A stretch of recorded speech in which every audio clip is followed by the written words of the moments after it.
നമസ്കാരം. ടീറ്റാർ റീഡിംഗ് മലയാളത്തിലേക്ക് എല്ലാവർക്കും സ്വാഗതം. ഇന്ന് നമ്മളിവിടെ നോക്കാൻ പോകുന്നത് നിങ്ങളുടെ റിലേഷൻഷിപ്പിന് ഒരു റീയൂണിയൻ ഉണ്ടോ എന്നുള്ളതാണ്.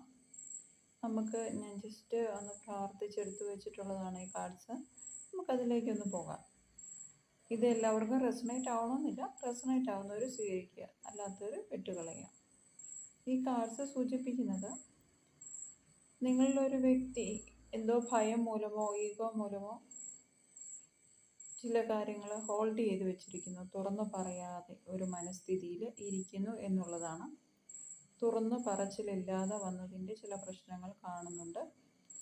അതുപോലെ തന്നെ നൈറ്റ് ഓഫ് വാൺസിലൂടെ ആവേശത്തോടെ ഒരു പോക്കാണ്, പക്ഷേ ഒരു സ്റ്റേബിളായിട്ട് ബന്ധം നിലനിർത്താനായിട്ട് അതിന് സാധിച്ചിട്ടില്ല എന്നുള്ളതാണ് കാണുന്നത്.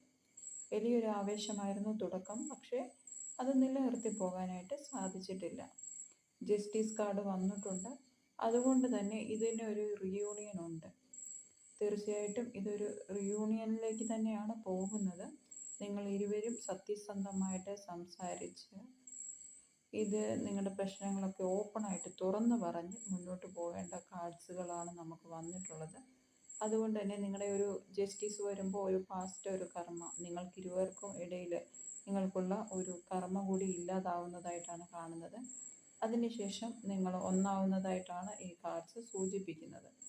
നിങ്ങൾക്ക് വേണ്ടത് ഇപ്പോൾ മനസ്സിനൊരു ഹീലാണ്. ആ ഹീല് തീർച്ചയായിട്ടും നിങ്ങൾ എടുക്കേണ്ടതുണ്ട്. അതുപോലെ നിങ്ങൾ തീർച്ചയായിട്ടും റീയൂണിയനിലേക്ക് വൈകാതെ എത്തും എന്ന് തന്നെയാണ്. ഏകദേശം ഒക്ടോബർ മാസത്തോടുകൂടി ആ റീയൂണിയൻ കാണുന്നുണ്ട്. ഇല്ലെങ്കിൽ ഒരു മാസത്തിനിടയ്ക്കോ അത് സംഭവിക്കാം. കാരണം ജസ്റ്റിസ് വരുമ്പോൾ കുറച്ച് സമയം എടുക്കും എന്നുള്ളതാണ് സൂചിപ്പിക്കുന്നത്. സെപ്റ്റംബർ ഒക്ടോബർ മാസങ്ങളിലാണ് കൂടുതലായിട്ടും റീയൂണിയൻ സംഭവിക്കാൻ സാധ്യത. നിങ്ങൾ തുറന്ന് സംസാരിക്കുകയും നല്ല രീതിക്ക് നിങ്ങളുടെ മനസ്സിലുള്ള കാര്യങ്ങൾ ഓപ്പണായിട്ട് പറയുക, സത്യസന്ധമായിട്ടിരിക്കുക. അതുപോലെ ക്ഷമയും ആവശ്യമാണ്. അങ്ങനെയെങ്കിൽ ഇത് റീയൂണിയൻ സംഭവിക്കും എന്ന് തന്നെയാണ് കാണുന്നത്. നിങ്ങൾ അതിനു വേണ്ടി മനസ്സൊരുക്കുക, മനസ്സിനെ ഹീൽ ചെയ്യുക എന്ന് പറയുന്നുണ്ട്. ഹീലിംഗ് ആവശ്യമെങ്കിൽ ഹീലിംഗ് എടുക്കേണ്ടതുണ്ട്. എങ്കിലേ ഇത് പൂർണ്ണമായിട്ടും ഒരു ക്ലാരിറ്റിയോടുകൂടി ഈ ബന്ധം നിലനിൽക്കുകയുള്ളൂ എന്ന് പറയുന്നു. അപ്പോൾ നിങ്ങൾക്ക് ഈ റീഡിംഗ് ഇഷ്ടമായെങ്കിൽ ലൈക്ക് ചെയ്യണം, കമൻറ്റ് ചെയ്യണം, സബ്സ്ക്രൈബ് ചെയ്യണേ. Thank you.